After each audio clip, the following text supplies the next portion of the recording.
Welcome back to TinyBlueGames. My name's of course Csaw or Chris, and today we're talking about Final Fantasy XIV in 2021. Today we're doing a quick video where we look at some main scenario quest cutscenes, I guess. I watched these, and I unfortunately wasn't recording when I watched them the first time, and I just had to record them and talk about them because what we're about to watch is essentially the night before the invasion of Doma Castle.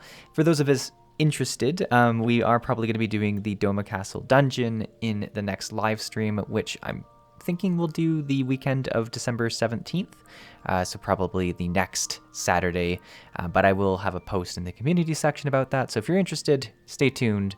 But I really wanted to do these cutscenes and talk about them because I think they really share some of the best parts of Final Fantasy XIV storytelling, and that's the calm before the storm. So many games like World of Warcraft and other MMOs try to keep an intensity level that's so high throughout the entire narrative that it becomes, well, kind of laughable at some points. It kind of drains the actual amount of intensity from it because you can only be that intense for so long, and it can only be believable for so long. In the real world, there's these intense moments, but people need the rest. People are human. And having these lulls in between it make the intense moments seem so much more intense. I think back to Heavensward, where there's this kind of, I forget which map we're in, but we're having a camp. Like we legit get ingredients for a camp, and we're sitting with everyone, with Izel and Estinian and everything, and we're kind of together as a unit in this new area, and we're just camping and resting, and it's such a perfect moment because it's the calm before the storm that happens after, and I really feel like this is a great example of that in the Stormblood. So without further ado, we're going to use one of my favorite features in Final Fantasy XIV, and we're going to check out the I was gonna watch the wrong one. We're going to check out the On the Eve of Destiny is what it's called, and there's two cutscenes, so we'll start with the first one, and we'll take a look together. Like I say, this is not my first time watching them, obviously, as we're watching them like this, but yeah. Essentially here, we're going to learn about the plan of attack for Doma Castle, because we have some new thoughts about it, and an old friend who's coming back right here. May I present the Blue Kojin's emissary? Oh, I have to click. I forget that I have to actually do stuff in these. Greetings and well met, old friends. The Elder sends his regards. So I think also when I was watching these originally, I was like, oh, okay, they're bringing back some of the first characters we see when we come to Stormblood. This dungeon's probably a pretty key moment in the Stormblood main scenario quest. And I do think we're getting close to the end, so I really wanted to kind of get this moment. But I'm so happy Suraban's back. I loved everything to do with him. It's good to have you with us. Right? It's just, he brings excitement. I like his wave, too. Oh, the epic music just starts playing. If you might humor me. I kind of like the dynamic between Hien and Elfno, because they're kind of both alphas, right? Like in terms of leadership. So there's been a bit of Thank you for coming, a back and forth. Doubtless you have already been informed of our plans and the role we would have your people play. However, I seek your counsel as a Kojin of the Blue.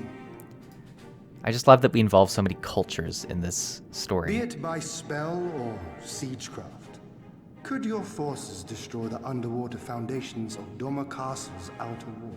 I also love, like, when I first heard that he had a new plan for Doma Castle, we kind of already laid our groundwork and stuff, and he was just sort of sitting on the edge of the bank looking at the castle, and he was like, oh, I have an idea.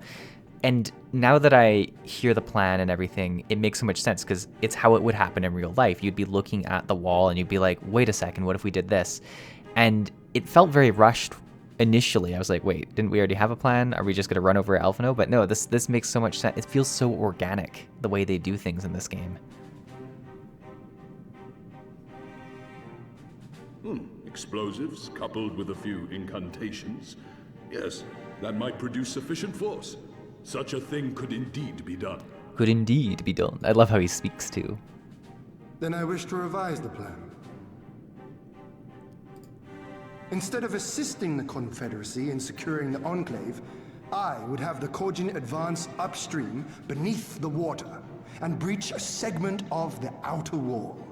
And it makes sense with who they are. They taught us about being underwater. They're going to use the underwater ability to help us. Everyone has a part to play. Flood Doma Castle. And this is very interesting between him and Gegetsu, because it's him making the ultimate sacrifice My lord, to get freedom. the castle is a sacred symbol, the very heart of our nation. To destroy it is unthinkable, unconscionable. You cannot do this. And I love that, Gegetsu has to, pushes back because of tradition, because of what it means, and that there is this conflict about I the can plan. and I will if it improves our chances. By flooding the castle, we remove the better part of their forces from the field and force Yotsu to retreat to the highest levels of the keep. Tell me that is not a worthwhile trade. It definitely is a worthwhile trade. Hopefully. I haven't done the dungeon yet.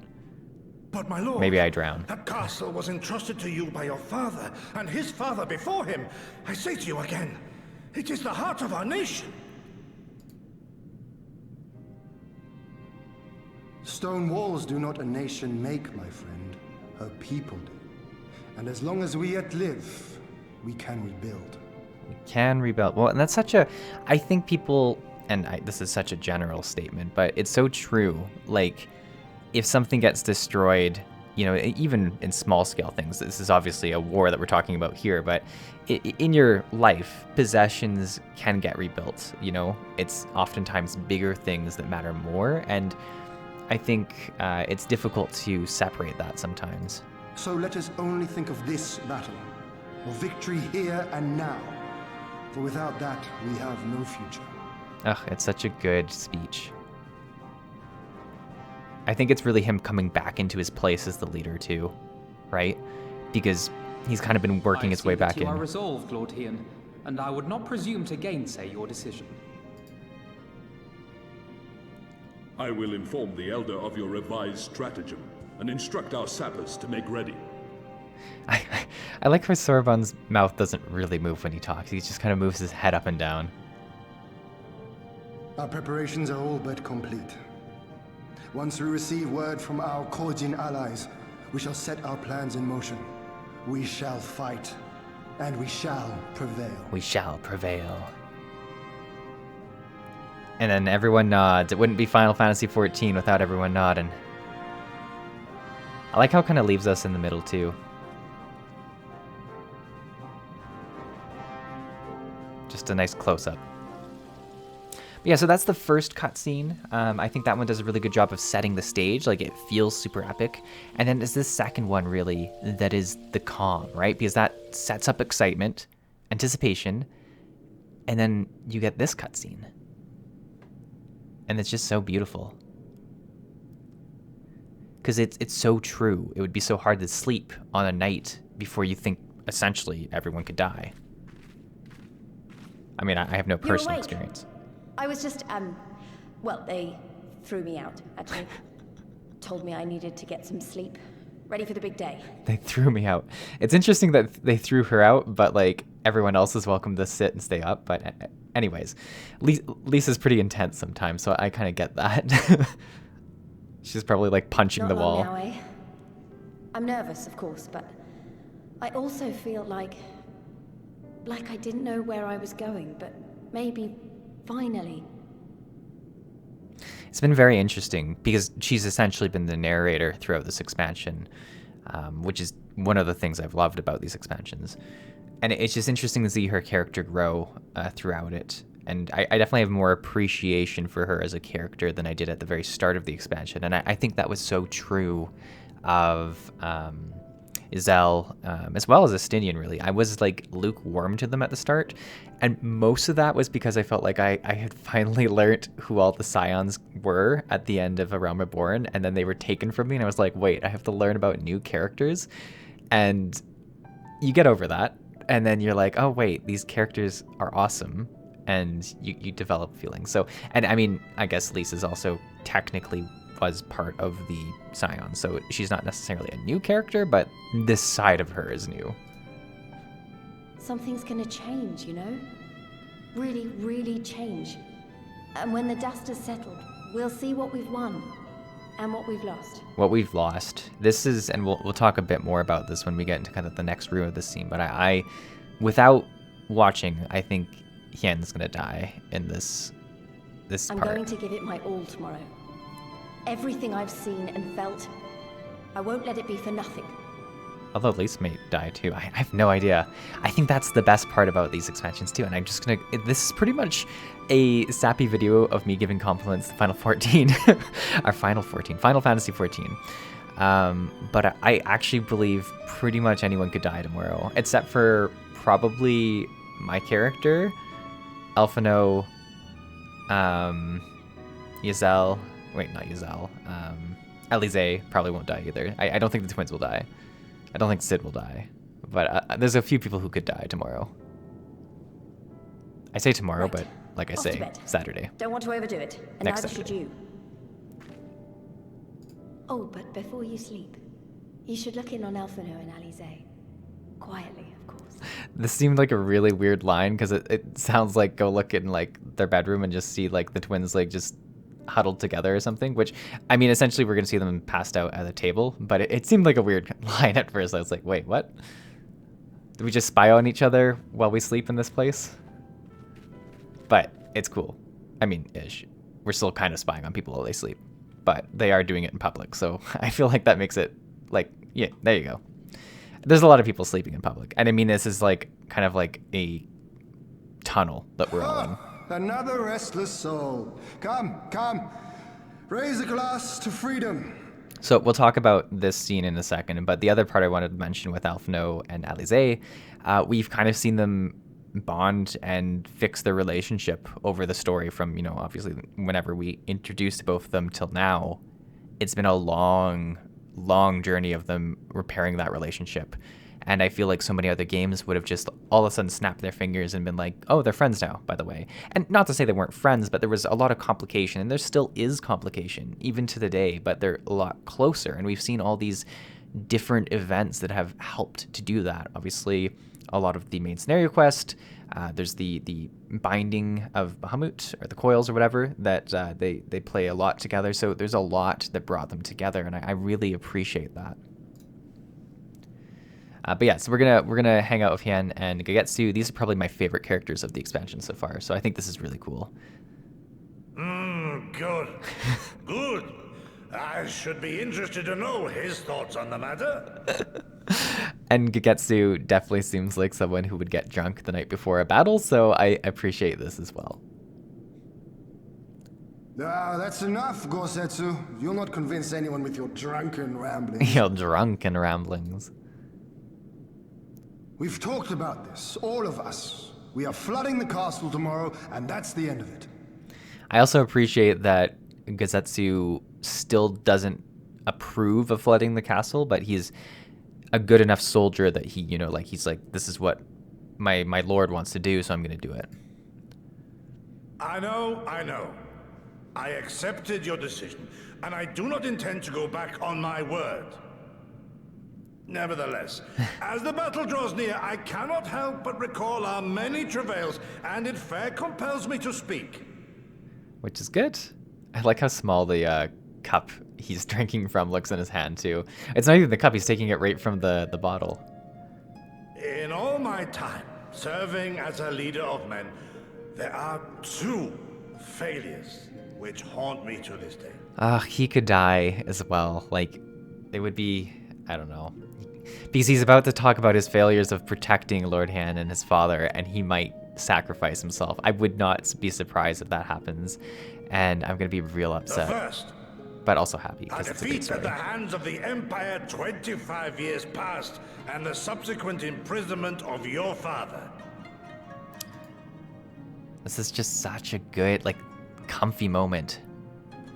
Long did I consider offering up my life in atonement, until Lord Cyan, allowed at last to receive visitors, called for me, of all people. God. The lines are delivered well, too. And, like, you say what you will about the voice acting, but in terms of MMO voice acting, this is just really well done. For my unborn child, he said.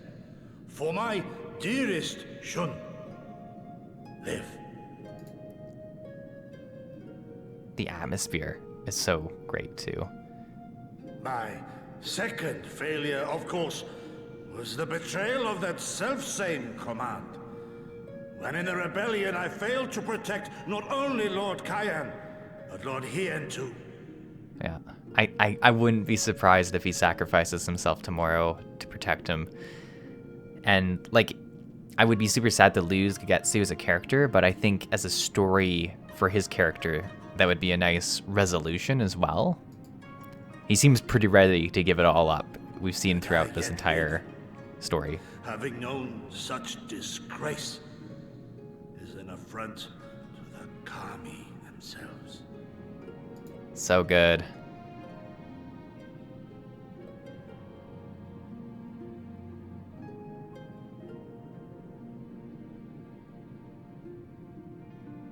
Yet you, all of you, so fit to grant this shameful creature, this failure, another chance. Oh, To man. serve a greater purpose.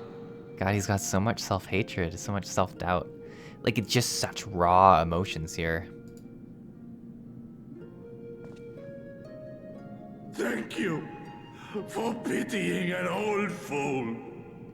Yeah, like, so many other games, this would feel very cheesy. And even if you weren't paying attention to the story in this game, it could still not feel, like, it could feel cheesy. But, like, if you're paying attention, it feels so real.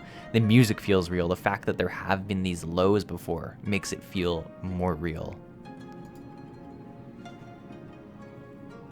It's so well done. Now, it is far too soon for that. Save your tears for the morrow. You may be sure we will have ample cause to shed them, be they for joy or despair. Somebody's dying in that. I can just feel it. Might be Hien too, honestly. Even that sounds morose. We who yet walk the path should not think too much on the destination. When the hour arrives, we shall welcome what comes with open arms. It is a really good philosophy. Like, once your plan is set, once you've done this strategic thinking, the best thing you can do often is not worry about it. This is something I've struggled with a lot in my life too, is anxiety. And for me, like, it's not about wars and stuff like that. For me as a kid, it was about like exams and stuff at school. And, you know, the biggest turning point in my life was understanding that there was nothing more I could do. And once there was nothing more I could do, the only thing stressing and worrying and thinking about it was damaging. So once I knew I had done all the prep work, I would be like, now I don't think. Whatever happens, happens. And I feel like the amount of stress that took from my life was quite changing. And I've brought it into, you know, my work and stuff like that. And everything I do now, I try to apply that. And it's just interesting. This is obviously a much larger scale. It's about them going to battle to die. But it's something I definitely respect. And I think makes certainly his path that he walks, Hien, a lot easier.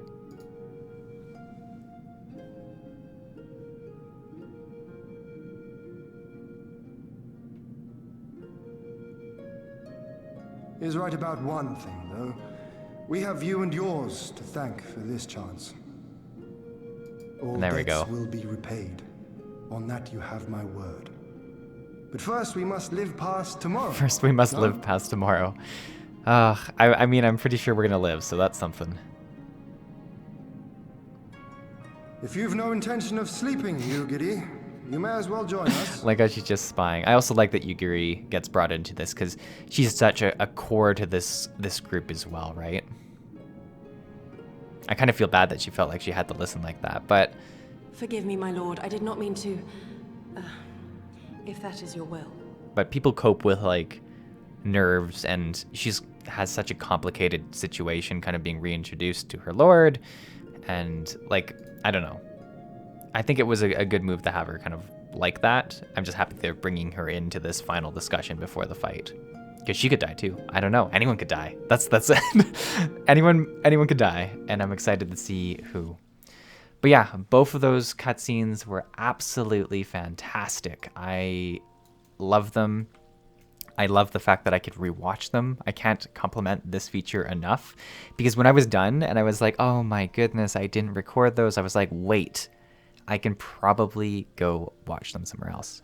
But yeah, hopefully you guys enjoyed this video. I'd love to hear your thoughts on those cutscenes. I might have gotten too deep for some of them, but I definitely really enjoy these kind of videos as well. I enjoyed talking on live stream about the story as well. So yeah, but yeah, we should be doing the dungeon on the stream. There's no date or anything confirmed, so I will make a post in the community section and on Discord, so if you don't see it there, check Discord. But yeah, I'm planning not obviously this Saturday when this video goes live, but the next week on Saturday is probably when I'm aiming to do it. We'll do the dungeon to begin with. We'll probably get some Tiny Blue crew members to join us, and then we'll continue on through the main scenario quest afterwards. And it should be a good fun time. Hopefully we navigate the queues and that's not horrible. I pretty much had to wait 2 hours to make this video, and I'll hop off right away so that others can enjoy Endwalker. But yeah, hopefully you're having a great time with the new expansion, and I'll talk to you in the next video. Thanks for watching.